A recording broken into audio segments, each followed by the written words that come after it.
I'd say I consider myself an artist, but definitely first and foremost a designer, but not specifically a fashion designer.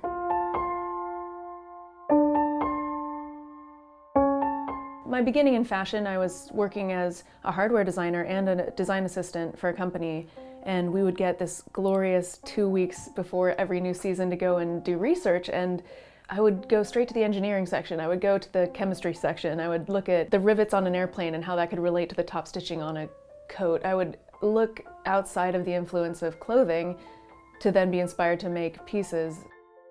As I approach making any piece, I'm looking at texture, color, and silhouette as the three most important things that inspire me to make the piece, and then also what I want the final product to look like. And the inspiration for the pieces can come from any direction, and recently I've been very inspired by looking at the absolute macro vision versus micro vision. If you look at a mountain, what do you see silhouette and texture-wise? If you look at a tiny grouping of stitches, what are you looking at? How does it actually resemble topography in the smallest way? I have a huge collection of lace doilies and handkerchiefs. I mean, just the little bit of crocheting at the edge or a little bit of lace that's inset. I find it fascinating in that there's a little world within each of those. The time spent just looking within it, it has so much detail.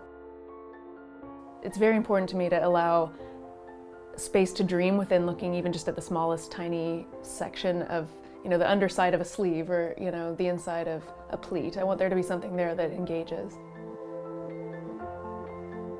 My solo work that I've been doing for the last 2.5, 3 years is called The Dowsing. I started it as a calling card. So I thought, how can I deliver this? And I dreamt in my mind of these sculptures that were just shapes.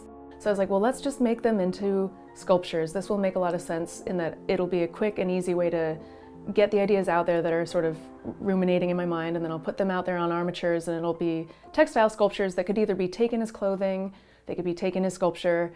It's just really about the color and the silhouette. It's interesting to think of putting my pieces into a performative aspect, because as people come and see the show and they have this galvanizing moment of this is what happened when I saw The Dowsing, I felt like this.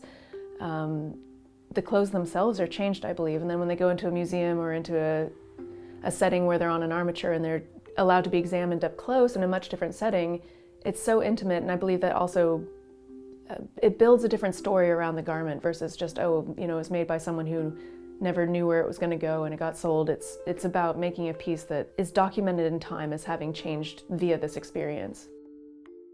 When I look to my aesthetic and where it comes from, I am very heavily influenced by plain dressing techniques of the Amish. I really look towards plain fabrics. I often work in a very light color palette.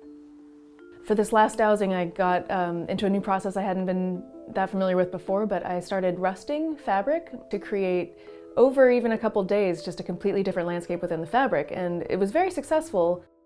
As I started doing a little bit of that work, I also realized I was ignoring a huge part of the intention behind the work, and that was that I'm making the work to be the beginning conversation discussing my vision of how I saw the fashion industry needing to go, or where I've seen it going and wanting it to change to a different direction, discussing the longevity of product, the artistry of fashion design, trying hard to bring quality and meaning back into production.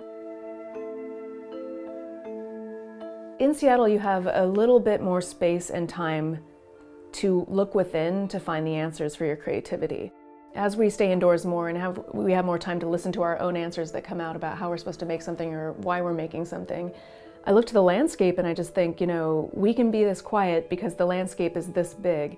It's not that we're like sitting around dreaming, looking at trees, but we definitely have a little more space to think and to dream.